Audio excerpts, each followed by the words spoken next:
Ladies and gentlemen, good evening and welcome back. You may recall that in our first meeting we pointed towards several turning points in the beginning of globalization. One of them was the Yom Kippur War in 1973. So tonight is Yom Kippur indeed, however for the year 5779, and that's why I'm not here in person.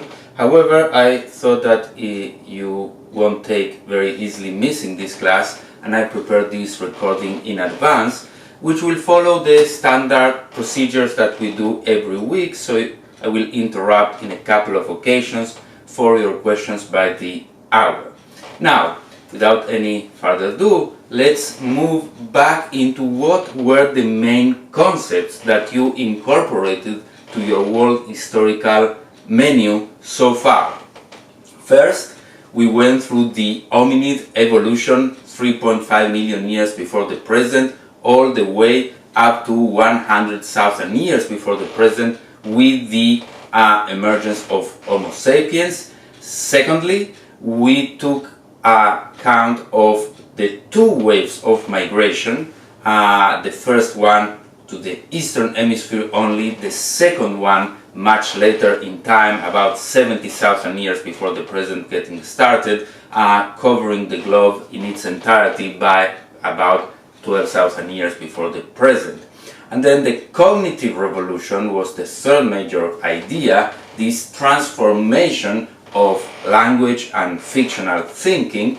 And the fourth central point was the characterization of hunters and gatherers societies as those original affluent societies that lasted for the longest time in the history of humankind. From those opening notions, we moved into the pivotal moment of the agricultural revolution. And what we explored were the definition of the revolution, what that revolution entailed. Secondly, where it happened, where we found the different spots throughout the planet in which the revolution occurred independently.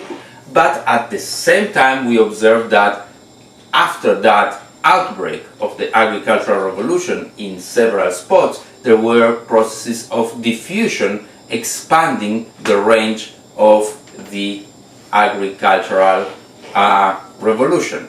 The third was a discussion into the why, meaning if hunters and gatherers societies were living such an affluent life, such a convenient arrangement, why change that? As you recall, we ponder on a list of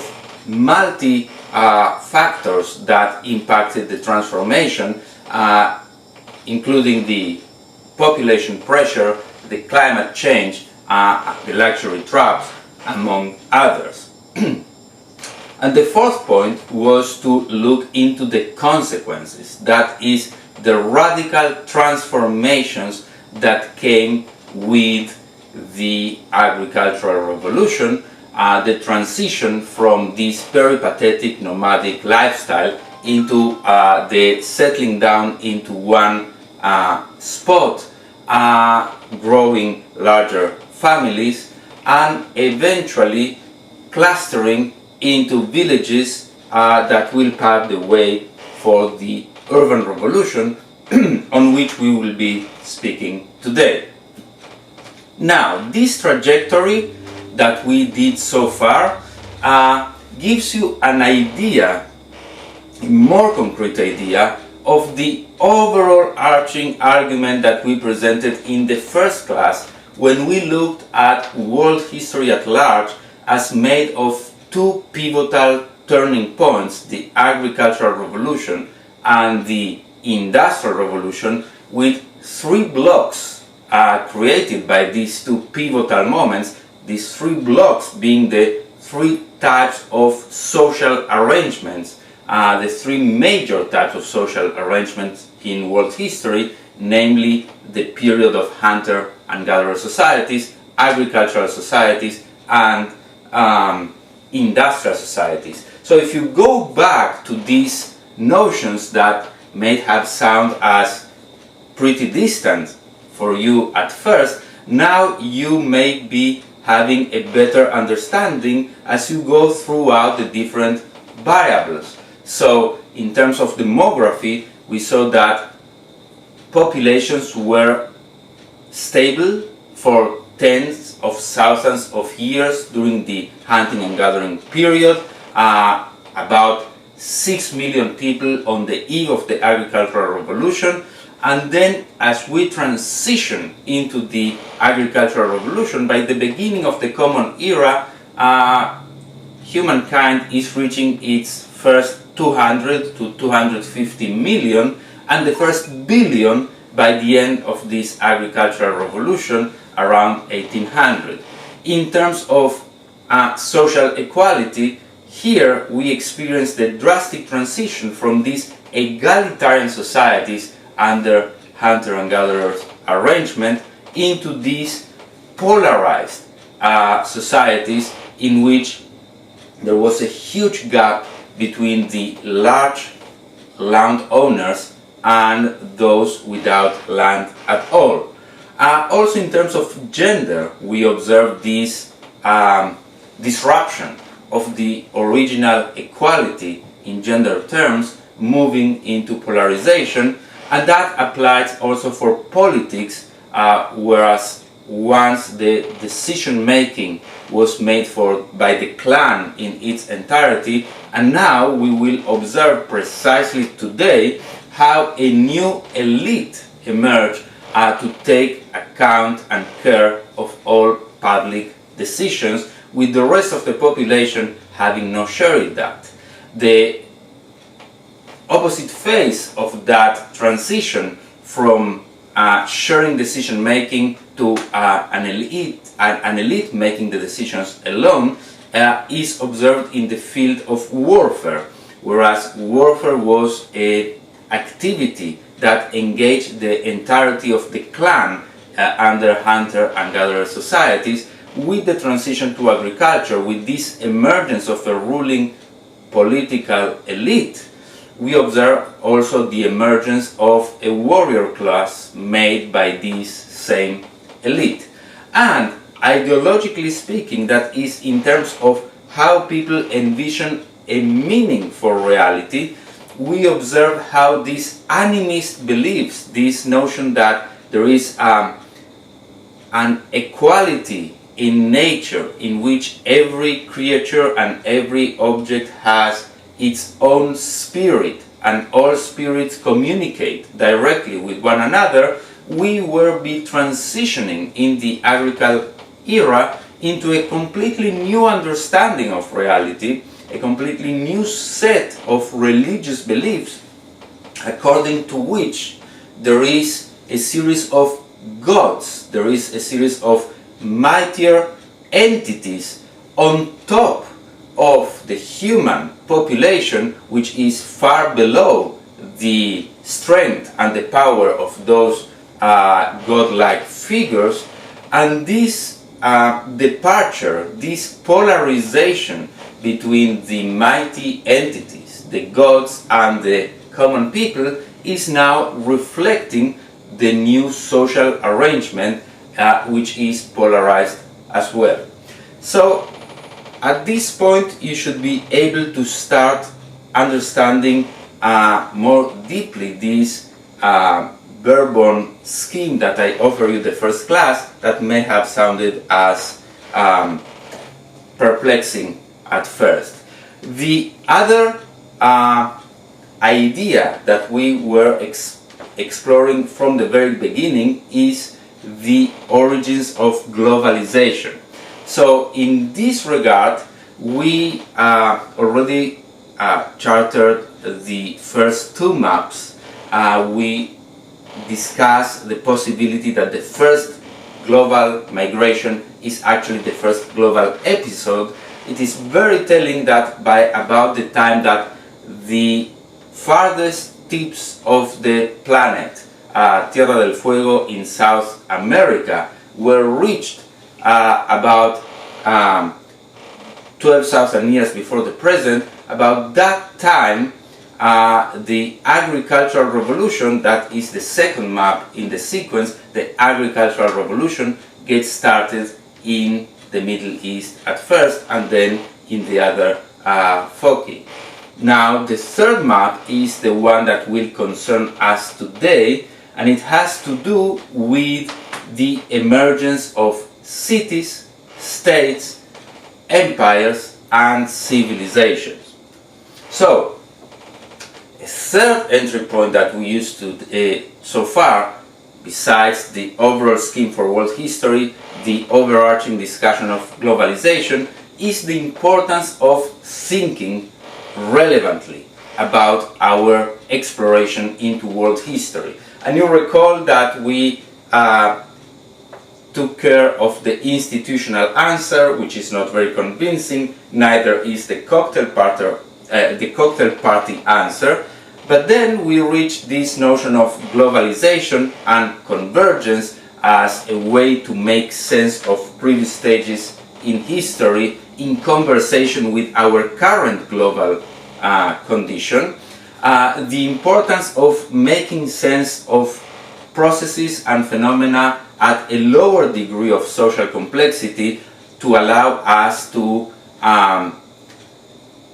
better understand growing complexity as time passed by.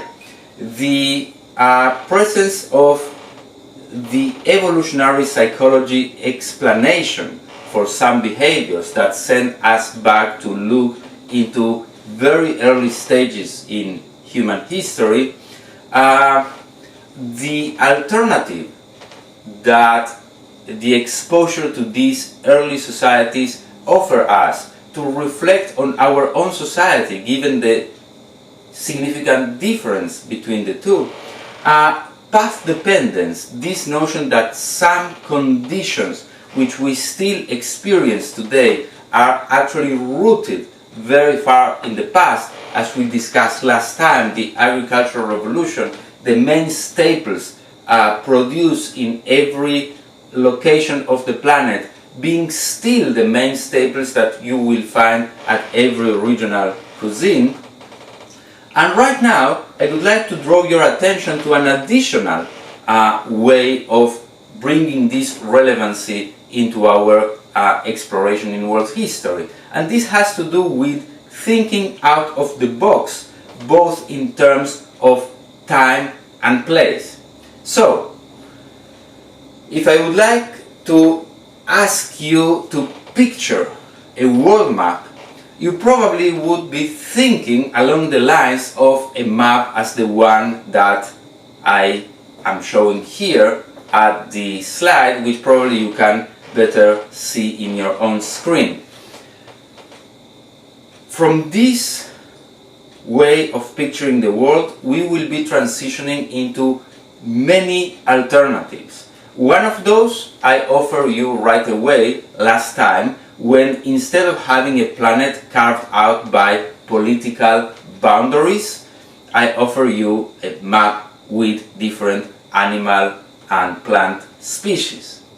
Of course, you can redraw and rearrange the way in which the planet is portrayed. So in this map you are having the Americas front and center instead of Europe. You can have the Pacific Ocean front and center, with New Zealand and Japan being more prominent than in the other maps. And you can also pay attention to the different type of projections that can be made. Remember, planet is a sphere. To make it a map, it takes different ways of projecting this transition. And in this projection, the Peters projection, the size of the continents looks more accurate, showing that Africa, South America and India are actually much bigger than they show typically in the Mercator projection, which is the one with which are familiarized. You can keep taking these perspectival exercises. There is no top and down in planet Earth, except that we are fixated to understand that the north is at top. So probably from an Australian perspective, this would be a much more commanding map, and you can keep resetting it from an Argentinian or South African perspective. This map perhaps is more suitable, and all of that has to do with the ways in which you project the sphere into a surface, into a map, and the way in which you play with north and south. Those are just some examples of the ways in which you should be revisiting planet Earth time and again to gain new perspectives. Last time I offered you this specific way based on a satellite picture in which you can clearly observe that planet Earth can be divided into two large topographies, two large sceneries. The one is in green and the other is in brown, and this brown corridor running all the way from East Eurasia into West Africa is what we call the steppe and desert belt. Those locations, given their topography and climate, are unsuitable to sustain the agricultural revolution that we just explored. But these steppes provide grass, non-digestible for human beings, but for other mammals. And in this way, the great steppe of Eurasia, as much as the deserts throughout the Middle East and North Africa, allowed for the domestication of animals and herding as a core feature of social and economic life.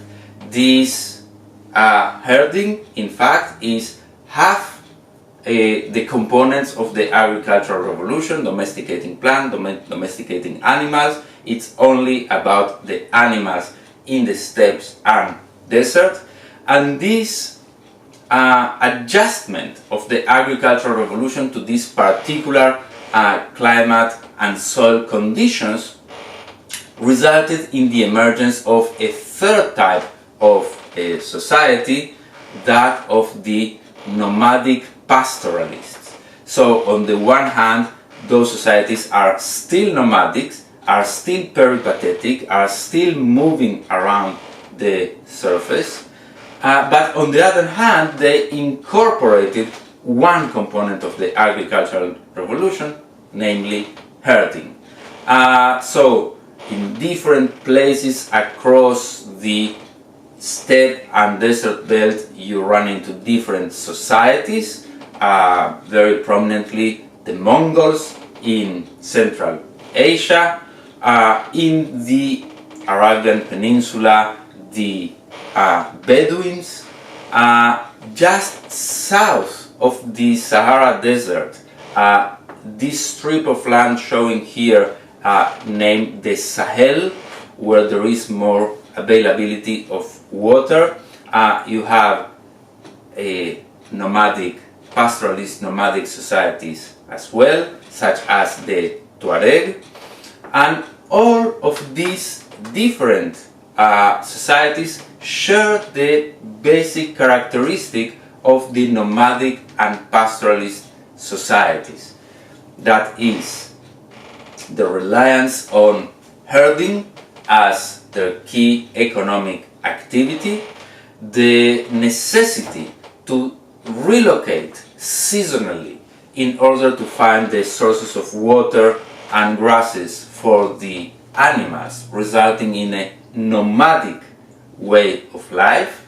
Now, having domesticated and having nourishing and herding these animals, the diet of these pastoralists are almost exclusively based on proteins, which means that they need to acquire their carbohydrates and their vitamins from other sources, which therefore structurally condition them to be in touch with the agriculturalist in order to acquire these additional nutrients.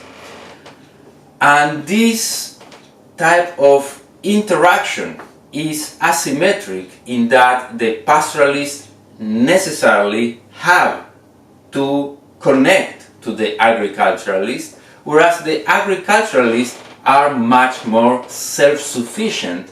They have both the animals and the plants. So in this asymmetric situation, we will see unfolding two types of potential relationships between pastoralists and agriculturalists. The one is the terms of trade, so agriculturalists and pastoralists will exchange products. The other one, given that the agriculturalists don't necessarily need the pastoralists and therefore trade cannot prosper, the other then is raid. The other is the invasion of the agriculturalists by the pastoralists who desperately need the agriculturalist resources. So we have this situation of trade or raid. The pastoralists have this motivation to trade or raid, and they have also the capability of raiding if necessary.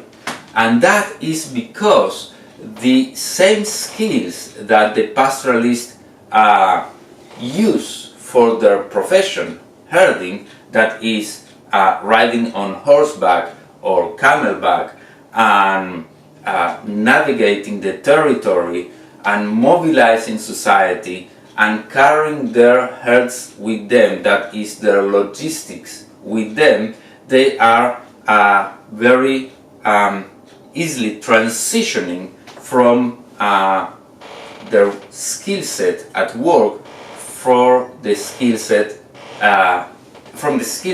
at work into the skill set at warfare. The nomadic pastoralist societies excel in warfare. They have this great mobility because of sitting on horse or camelback. They can easily supply their forces because they carry their herds with them, so they have their food ready to go. They have a great firepower in the sense that they shoot arrows as they are on the back of the animals, making them very effective warriors. And they have a huge recruitment ratio. That is, most of the nomadic population is able to join the military effort. That is, men and women, young and old. Pastoralist societies, very young boys and girls are learning to ride a sheep by the age of 4, 5. By the age of 10 they are perfectly riding horses or camels. So you have a huge recruitment ratio. A big portion of the population is engaged in the military activity, and that provides an additional edge to the military strength of nomadic pastoralist societies compared with the agricultural ones. There are two additional features that we need to take into account when it comes to make sense of this third type of society we are encountering, the nomadic pastoralist. And this is that they did not leave written records. Until much later in time, they did not leave written records, which means that most that we know about them is based on descriptions provided by agricultural societies. Now you can imagine how fond of these nomadic pastoralist societies the agriculturalists were, and based on that biased perspective, what sort of descriptions we would obtain. If you think about that, we are much more the daughters and sons of the agriculturalists, and not too much the daughters and sons of the nomadic pastoralists. So we have a very biased and commending record about nomadic pastoralists as barbarians and terrifying people. But when we look at the world historical context and the unfolding of the major processes, one original way to look again at the map with fresh eyes is to realize the importance of nomadic pastoralist societies, as for instance a British geographer did at the beginning of the 20th century, by recognizing that most crucial processes get started by the initiatives of these pastoralist nomadic societies. So you can see that he envisioned planet Earth with a core area, with a central fundamental area which he called the pivot area, the pivot of history, the geographical pivot of history in the steppes of Eurasia, extended into the deserts of the Arabian Peninsula and North Africa. This is the locus where the nomadic pastoralist societies are, and then around this pivot area he envisioned this interior or marginal crescent where all the agriculturalist societies are. So you can go from east to west and see that those are the locations of China and Southeast Asia and India, the Middle East and Europe, and all these agricultural societies were, according to this arrangement of the map, subject to the initiatives, to the migrations and conquest produced by the nomadic pastoralists, and the reactions by these agriculturalist societies generated a dynamic of conflicts and encounters that were key, front and center for many centuries to come. The third layer, according to this arrangement of the world map, is that of the lands of the outer or insular crescent.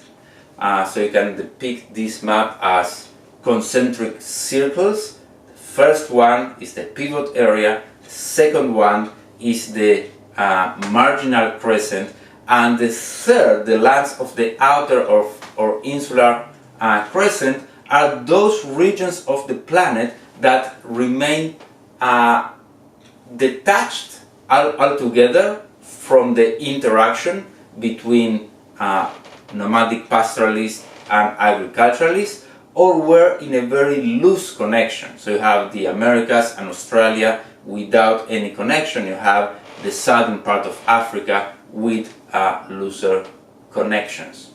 Okay, so I hope that you have a good grasp now of this third and new type of society, and just to make certain that that's the case, let's move into our question by the hour.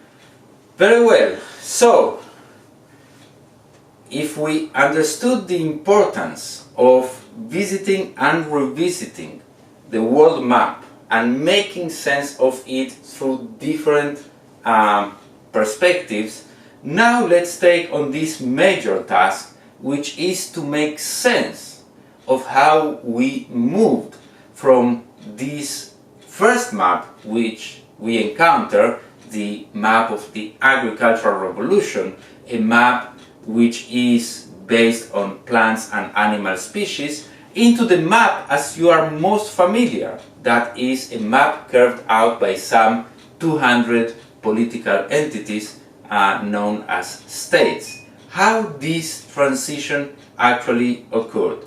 Today is a good day to start moving in that direction, because we would like to focus on the emergence of cities and states, networks and empires. And in order to do that, we are about to start by framing the chronology of the process, and then, as I always mention for you, moving from the less complex into the more complex entities, from cities to states to networks to empires to civilizations. The point of departure that allowed all of this process is the agricultural revolution. As you recall, the agricultural revolution happened independently in, at the very least, 9 different spots throughout the planet. And in these same spots, except the one in Papua New Guinea for reasons that we'll visit in a moment, in these same spots is where the first cities and states started to emerge. Also, similar to the agricultural revolution, we have this co-emergence situation followed by a diffusion process, because those epicenters of city and state formation expanded in time into the adjacent territories, enlarging the reach of cities and states. Chronologically speaking, you will need to fasten your seatbelt, because it's a very quick sprint into cities and empires development. You can think about 8,500 years before the Common Era, when we find the very earliest villages with some few hundred individuals living in that spot. Now remember, we discussed so far these clans of 30 to 50 people surrounding the territory. We transition into agriculture, and suddenly after, remember the agricultural revolution in the Middle East started about 9,000 years before the Common Era. 500 years down the road, you already run into a village such as Jericho with a few hundreds of individuals. In about 7,000 years before the Common Era, you run into towns made of 5,000 to 10,000 individuals. This is a huge jump, a huge growth in the amount of people living side by side. Remember, we were about 1,000 years ago with a few hundreds. Now we are with up to 10,000, as we encounter in the city of Çatalhöyük in Anatolia, contemporary Turkey. So you can see more closely in the slides, this settlement was done without streets. People walked throughout the roofs of the houses that were connected one to the next. And then we run into a third stage, about the 5th and 4th millennia before the Common Era. We observe the emergence of many such cities with tens of thousands. So it's not a one and only occasion as in Çatalhöyük that you can find in this map in Anatolia, but this phenomenon is starting to emerge in several locations, particularly in what we call the Mesopotamia, that is contemporary Iraq. So you have this cluster of many cities, each of them with about 10,000 people. By 3,100 years before the Common Era, you have the first occasion in which such a cluster of many cities are swallowed and articulated by one single political entity, by one kingdom. That happened along the Nile Valley, that happened in the Kingdom of Egypt, where we have for the first time a political entity ruling upon some hundreds of thousands of people. By about 2250, before the Common Era, all of these cities that emerged along the Mesopotamia, this cluster became entangled by the very first empire in world history, the Akkadian Empire, ruled by Sargon the Great, and this is the occasion that marks the 1 million benchmark in the capability of an entity to rule. So, if you pay attention, we move very quickly from the agricultural revolution, leaving those small communities of 30, 50 people. About 10,000 years later, we are having an entity on command of 1 million people under its rule. And then once this trajectory into empire was experienced for the first time, we will have in this same region of the planet the unfolding of multiple empires. The Assyrian Empire, the Babylonian Empire, the Persian empires. Those are mega empires that ruled over many millions of subjects and which have armies and bureaucracies of tens of thousands of soldiers and bureaucrats in order to protect and administer such a large entity. This is a momentous transformation, and it didn't happen only in the Middle East, namely the first spot in which the agricultural revolution unfolded. It happened also in East Asia. In China, by the year 221 before the Common Era, a united China emerged for the first time.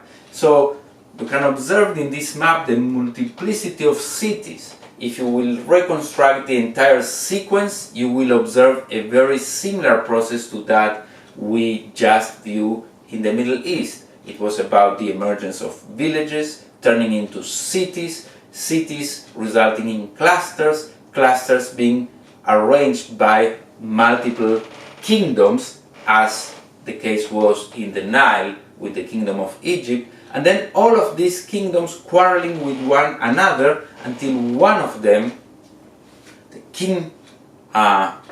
kingdom, was able to prevail upon all the others and generate the first unification of China.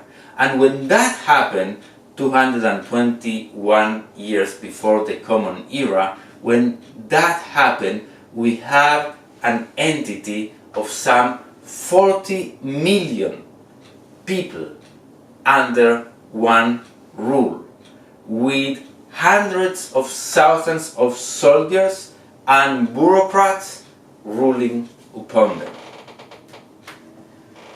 About the same time, a little bit afterwards, after this unification in East Asia, if we move all the way back to West Asia and beyond into the Mediterranean basin, we witnessed the emergence of the Roman Empire. The Roman Empire adopted the Mediterranean Sea as its interior lake, expanding throughout all the shores in Europe, Africa and the Middle East, and this is an entity mastering some 50 million people. So by the time that we reach the beginning of the Common Era, we reach 50 million people under one political entity, from bands of 50 people into empires of 50 million. This is the astonishing chronological framework. It's a transition in about 8,500 years from minor settlements into huge polities. And our task now is to start and exploring how all this came about.